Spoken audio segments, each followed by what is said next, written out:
J'ai vraiment eu l'impression de quitter l'enfer, quitter un bateau en flammes au milieu de l'océan. I repeat, I left the boat because on a fire. Il y aura un avant et un après dans ma vie.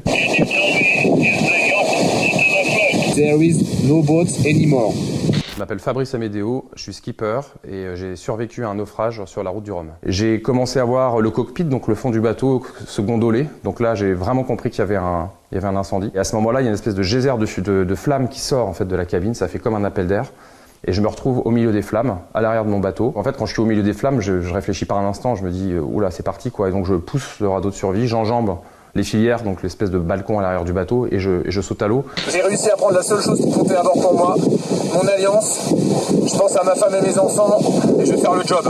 Putain. J'ai jeté à l'eau le radeau de survie. Lui, en fait, il est relié au bateau par un cordage. Normalement, le cordage, dans ces cas-là, il est censé rompre, et là, il n'a pas rompu. Je suis accroché à un bateau qui est en train de brûler avec des vagues qui me repoussent vers lui. C'est une situation vraiment critique. Je pense que c'est le pire moment de mon naufrage. Et là, je me suis dit, je me rappelle très très précisément, je me suis dit, mec, si tu veux survivre, t'as 30 secondes pour trouver le couteau. Je cherche à la hâte le couteau que je finis par trouver. Je romps le cordage. J'ai réussi à couper ce qu'il fallait pour faire descendre le radeau de survie par-dessus bord. Et puis j'ai sauté avec, quoi. Là, pour la première fois, je suis en sécurité.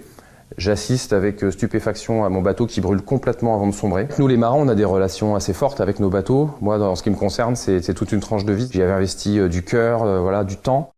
Quand le bateau est en flammes, je me rappelle très bien, je l'ai regardé et j'ai crié « Au revoir mon beau bateau ». Ce qui m'étonne encore quand j'y repense, c'est à quel point mon cerveau était en mode survie et à quel point j'étais organisé. Tout était organisé dans ma tête au service de ma survie. Première étape, le radeau de survie est plein d'eau, donc il a fallu le vider pour me mettre en sécurité. Je cherche les copes, il n'y a pas des copes. Je trouve un petit Tupperware dans lequel il y a des piles pour la lampe frontale. Donc je prends ce Tupperware pour écoper. Il y a de plus en plus de flammes dans le bordel, là, dans le radeau de survie, parce qu'il y a la mer déferle. Je vais devoir écoper. Quel merdier. Je me suis dit, ma femme Charlotte, elle est à la maison et elle doit être tellement inquiète à pas savoir voilà, où j'en suis et à vivre un suspense intenable.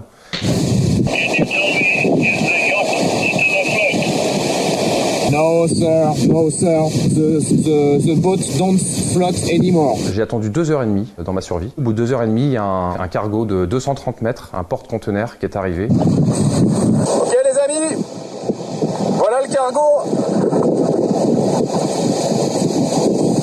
Voilà le cargo, ça va être chaud. Putain, ça va être chaud.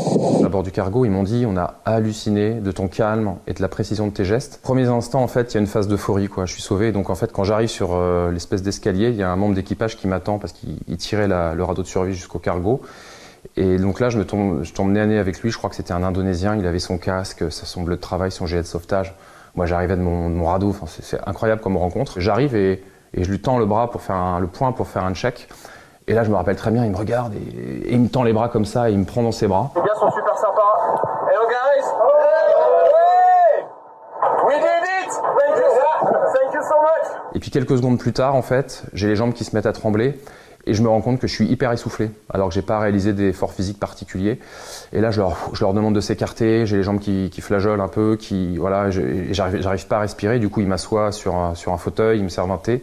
Et je pense qu'à ce moment-là, il y a l'adrénaline qui redescend et je prends conscience de ce que je viens de traverser. Et l'une des premières choses que j'ai faites, bien sûr, c'est d'appeler à la maison. Quand Charlotte, ma femme, a mis le téléphone sur haut-parleur, mon chien qui est jamais démonstratif quand je suis au téléphone, là, pour le coup, il s'est mis à couiner.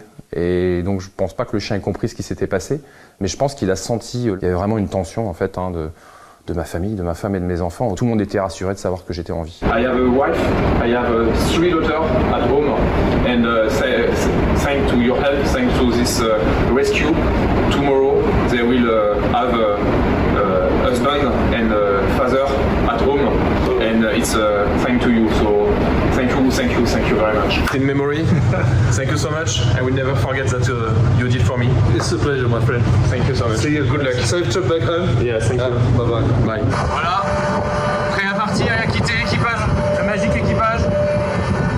Le monsieur derrière, il m'a dit « Have a good second life, sir ». Ça m'a ému sur le coup et depuis, j'arrête pas d'y penser en me disant « Bah ouais, en fait, j'ai une deuxième vie qui démarre. La vie m'offre une nouvelle chance.